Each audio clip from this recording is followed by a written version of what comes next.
Hey guys, it's Reagan, and today I'm going to be talking about Reylo in the Rise of Skywalker teaser.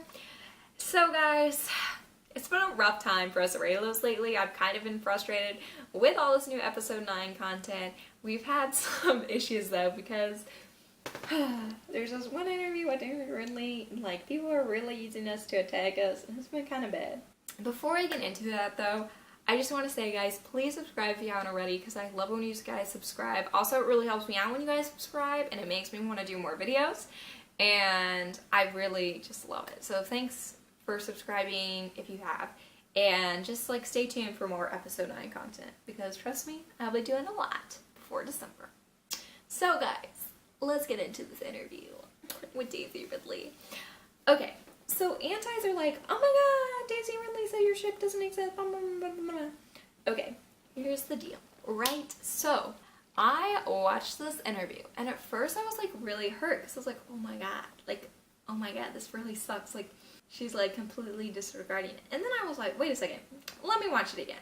So then I watched it again, and I took out emotion, just watched it like as a person trying to analyze what she is saying and interpreting it. So guys, I'm just gonna show you a clip of this interview, because basically this is the interview into question, and I'm gonna discuss kind of what I interpreted this meeting with afterwards, so just stay tuned. I have to ask you, do you know about Reylo, and are you one? I do know about Reylo. I don't know how I feel about it, because everyone's talking about like the toxic thing of a relationship when it's like it's essentially emotional. It's a tricky road. I do feel like deep down Kylo like thinks what he's doing is right, and he doesn't think he's wrong, but he has also killed so many people. So I can't really get behind it now, in a personal way, you know? There's going to be a lot of heartbroken people out there. Well, maybe there's redemption. Who knows? Maybe we explore it in the film. Bendemption. Oh, nice. Have you thought that before? Oh, no. Redemption is better! Ray needs no demption. No. Yes. Thanks so much, Daisy. Thank you. Cheers. So guys, basically how I interpret it, initially like it did feel like a sucker punch, and like I really was kind of like, oh shoot, like this really sucks. But then I realized something. So she just said that like other people said it was toxic, and then also that like Kylo Ren has killed a bunch of people, and like she can't really get behind it because like how it is. And I interpreted this as like she can't really get behind Reylo like right now.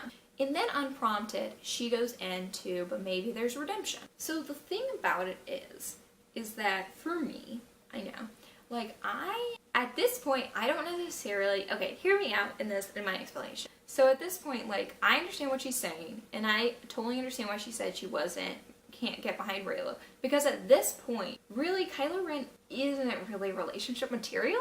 He really has to get his act together and shape up and get redeemed, so that way, like, the relationship could have some standing and they can work together as a couple.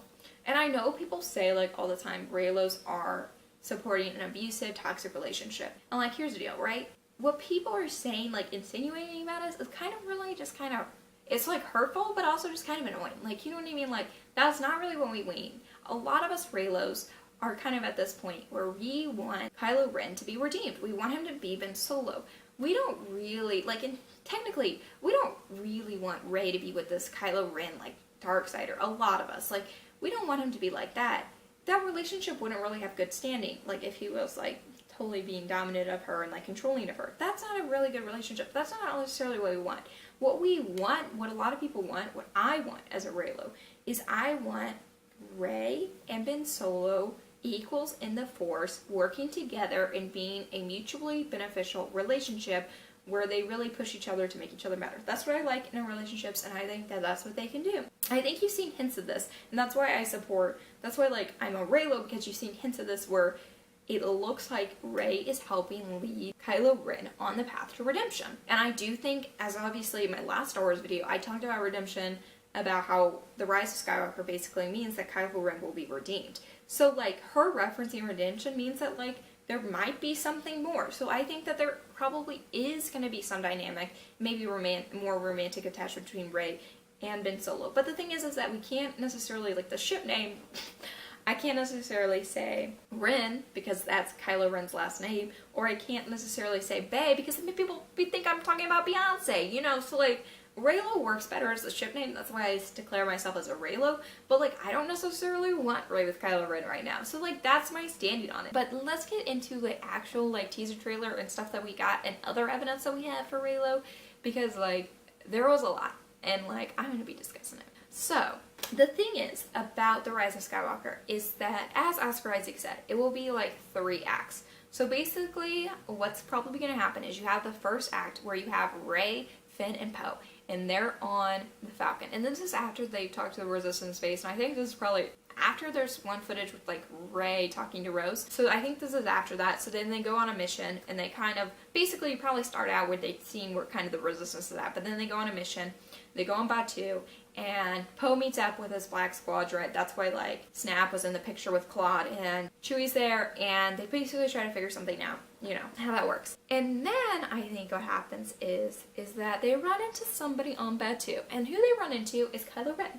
So basically what I think happens is, here's like, look at this. So look at this little footage right here. Now, did you notice anything? Oh, wait a second. Look a little closer. Do you see in C-3PO's reflection? Oh yeah, it looks like a red lightsaber. So I think this is where they meet up with Kylo Ren. I think the Force Bond won't be like super active in the beginning. I think that they're gonna reactivate it. I'll talk about that later. But I think that like he will still be able to kind of find where Rey is at, like either through manipulating the Force Bond a little bit or anything else. And I think that Rey's kind of like, she's not necessarily super defensive, but it kind of looks like she's just kind of pissed and like, seriously, like, and then like Poe looks pissed. Like, he looks real pissed, you know? Like, it would look like when you meet up with Kylo Ren. So then basically I think what's going to happen is Kylo Ren's going to be like, look, there's been a disturbance of the Force. Palpatine, the big bad, is back. And he's here to take us down. So then he's going to be like, look, we need to work together because we can't defeat him on our own. You guys have barely anything. He's probably going to use some solo sass. He's going to be like, you guys have barely anything with the Resistance, and you kind of need my help. And Kylo's going to have some secret First Order stuff because he has Hux, which Hux was noticeably absent from the teaser, so I don't know what that means, but he has Hux, and like, so he's gonna have Hux like kind of be annoyed with him, and so he's gonna have like some secret stuff that he kind of uses, and he's gonna be like, look, we need to face us together. And then cut to like Act 2, where I think it will be like them on the desert planet, where you kind of have like Rey and Kylo training together, because Kylo has realized that he can't take on Palpatine by himself, because he realized that power can't save everyone, because he may have a lot of power, but he needs like his help, and that Rey's the one to help him, and that he may have some dreams like Anakin did in Revenge of the Sith where Rey dies, so he's gonna be like, instead of keeping her in the dark and be like, I can just save her on my own, he's gonna train with her and make sure she's in the most prepared as possible for Palpatine. And why she's training with him? Because here's the deal, right? And Rey's gonna believe him because like they might have seen earlier the broken Death Star, may have kind of seen Palpatine. But also she can, like, read him, knows he's lying through the Force Bond, you know? So, like, obviously that happened. Like, this is how it works. So she's gonna train with him, and then you can tell in that trailer footage, like, he's slowly pushing up the girders to, like, go forward. He's not shooting at her, and she's not, like, hitting him with the lightsaber when she gets up there. And basically what it looks like is she's probably gonna land on top of the TIE. And then she's gonna, like, go in because that TIE is a 2-seater. Fun fact. Which is kind of interesting that the TIE is a 2-seater, but this TIE is a 2-seater special, so it's different from the TIE in The Last Jedi. So it's a 2-seater, so she's going to go in that TIE, and, you know, that's just how it's going to be. And, like, that's an attack muta so she can face Palpatine. And then, like, Finn and Poe are watching, that's why Finn is holding her staff. Like, maybe that's what's happening. And so basically they're going to be training a lot, and then probably, like, Kylo's probably going to confess maybe some of his feelings towards Rey or whatever, and then she's going to be like, you're still evil, man, like, shape up, like, gotta shape up, cause I need a man. You know, like that kind of scene, and he's gonna be like, you're still evil, man, like you gotta get your crap together. And like that's why we have this windswept Kylo scene, you know, like he looking like Mr. Darcy. Confessions of love, I love you most ardently, you know, which is, I love that Pride and Prejudice version. That 2005 version of Pride and Prejudice, gold. Love it, with Keira Knightley, so good.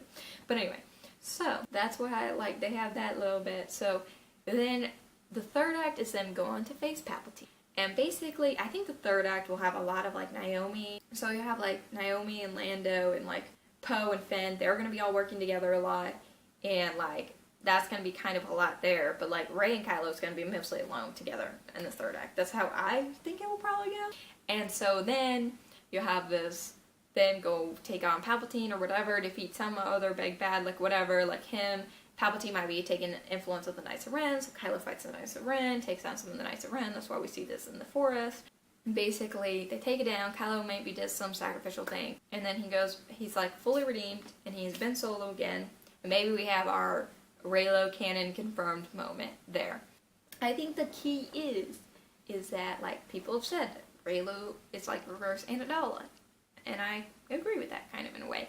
I think that the issue with Anakin and Padme was they weren't like equals, and that at the end, Anakin went and was susceptible to Palpatine because he didn't go and face this problem together with Padme and like just trying to fix everything himself. Will realize he needs to work together with her, his equal, and then that's how they defeat Palpatine, working together and kicking some butt.